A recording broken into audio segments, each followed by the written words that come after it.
खूनी दुल्हन। आरती और विकास अपने माँ बाप के साथ दिल्ली में रहते हैं। जर्नलिस्ट होने की वजह से विकास को बहुत बार काम के लिए देर रात तक ऑफिस में रहना पड़ता है, जिस पर ज्यादातर आरती जाग कर उसका इंतजार करती रहती है। इसी तरह एक रात आरती विकास का इंतजार करते हुए घर की बालकनी में खड़ी होती है। इनकी जॉब तो जैसे मेरी सौतन बन गई है। मुझसे ज्यादा उसी के साथ टाइम स्पेंड करते हैं और हम यहाँ इंतजार करते हुए मर जाएं। अपने आप से ये सब बोलते हुए आरती की नजर मोहल्ले के कोने वाले घर पर पड़ती है, जिसकी लाइट्स ऑन देखकर वो हैरान रह जाती है। ये इस घर की लाइट्स कैसे ऑन हो सकती है? यहाँ तो सालों से कोई नहीं रहता। वो ये सोच ही रही होती है कि तभी उसे घर की खिड़की पर औरत की परछाई के साथ लाल चुन्नी दिखाई देती है, जिसे देख आरती डर से चिल्लाने लगती है। भूत! कोने वाले घर में भूत है। आरती की आवाज सुन उसके घर वालों के साथ मोहल्ले के लोग भी अपनी बालकनी में निकल आते हैं। अरे क्या हुआ? आधी रात में बावरों की तरह क्यों चिल्ला रही है? भूत! वहाँ भूत है। आरती की बात से सब उस घर की तरफ देखने लगते हैं, लेकिन वहाँ कुछ नहीं होता। भाभी जी, लगता है आपने सपना देखा होगा। मैं बालकनी में खड़ी होकर सोऊंगी क्या? बता रही हूँ, अपनी आंखों से देखा है। घर की लाइट्स ऑन थी और वहाँ किसी का साया भी था। अरे तुम अक्सर विकास भैया के इंतजार में देर रात तक जागती हो ना, क्या पता नींद पूरी नहीं होने की वजह से कोई भ्रम हुआ हो। मोहल्ले के सब लोग और आरती के सास ससुर उसे समझा ही रहे होते हैं कि अचानक उसी घर से किसी औरत के गाने की आवाज सुनाई देती है। आजा ओ मेरे प्रियतम, आजा। आवाज सुन सब हैरानी और कंफ्यूजन से उस घर की तरफ देखने लगते हैं कि तभी उन्हें लाल जोड़े में औरत का साया वहां दिखता है, जिसे देख पूरा मोहल्ला सकते में आ जाता है।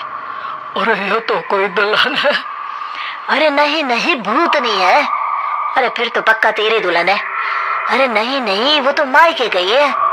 हद है, पहले इससे निपट ले, बाद में इस पर डिस्कशन कर लेना। बड़ा भ्रम बोल रहे थे ना, अब फटी ना सबकी। और नहीं नहीं, मैं किसी से नहीं डरता भाभी जी। भूत जैसा कुछ नहीं होता। या तो इस घर के मालिक यहाँ आ गए हैं, या फिर किसी ने खाली घर देख कर कब्जा कर लिया है। हमें वहाँ जाकर देखना चाहिए। बात में लॉजिक मानकर सब बाहर इकट्ठा हो जाते हैं कि तभी विकास भी वहाँ पहुँच जाता है। क्या बात है? इतनी रात को पूरा मोहल्ला यहाँ कैसे? भूतिया दुल्हन की वजह से। क्या तुम्हारे अलावा भी कोई दुल्हन भूतिया हो सकती है? इस भूतनी का किस्सा निपटने दो, फिर तुम्हें अपनी भूतनी दिखाती हूँ। अब सारे लोग मिलकर विकास को पूरी बात बताते हैं, जिसे सुन वो भी उनके साथ जाने के लिए तैयार हो जाता है। जिसके बाद वो सब डरते हुए उस घर के सामने जाकर खड़े हो जाते हैं। तुम सब यहीं रुको, मैं अंदर जाता हूँ। अकेले जाओगे? अरे नहीं नहीं, आप सबकी नकली भूतनी भी तो होगी ना मेरे साथ। कैसा मजाक कर रहा है यार। रुक, मैं चलता हूँ साथ में। क्या मैं चलता हूँ? ये क्या गोवा घूमने जा रहे हैं जो मैं भी साथ चलता हूँ?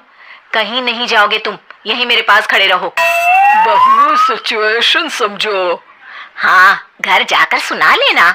हे भगवान, मम्मी तुम किसकी मम्मी हो? ओह, इन्हें सब कुछ अभी करना है क्या? नहीं, यहाँ पंचायत बिठा देते हैं आपके परिवार के लिए। इस पर मामला शांत करके अब वो लोग इधर उधर से घर के अंदर झांकने की कोशिश करते हैं। उन्हें घर के अंदर लाल जोड़ा, सिंदूर और मंगलसूत्र के साथ चारों तरफ खून बिखरा हुआ दिखता है। इसे देखकर सबकी हवाइयां उड़ जाती है। भाई ये सब क्या है? अब तो मुझे भी डर लग रहा है।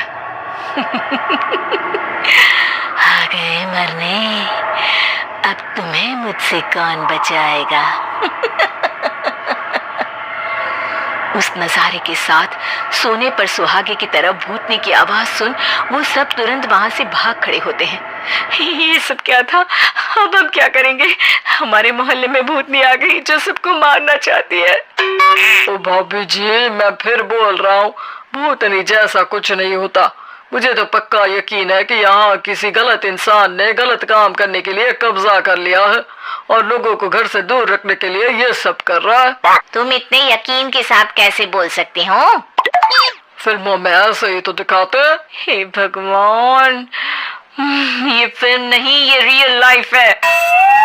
हमें शांति से कुछ सोचना चाहिए। सब हमारे घर चलो। सब आरती के घर में इकट्ठा हो जाते हैं। रात भर आधी नींद और बिल्कुल ना चल रहे दिमाग के साथ सब सॉल्यूशन सोचने की बहुत कोशिश करते हैं, लेकिन कुछ नहीं होता। इसी तरह सुबह हो जाती है। ऐसे कोई भी उपाय नहीं निकलेगा। सब पूरी रात के थके हुए हैं। घर जाओ, थोड़ा आराम कर, फ्रेश होकर फिर आ जाना। उसके बाद सोचते हैं कुछ। डरे सहमे लोग जैसे ही अपने घर जाने लगते हैं, तभी विकास को उस घर में कोई हरकत नजर आती है, जिस पर वो किसी को कुछ बताए बिना चुपचाप वहां पहुंच जाता है और कुछ देर बाद घर आकर सबको दोबारा इकट्ठा कर उस घर के पीछे वाले खिड़की पर ले जाता है। विकास, क्या खेल लगा रखा है? ये कोई मजाक नहीं है। वही तो, मजाक नहीं, बहुत बड़ा मजाक है। अंदर देखो। जैसे ही सब उस खिड़की से अंदर देखते हैं तो उनकी आंखें खुली की खुली रह जाती है। मूवी की शूटिंग?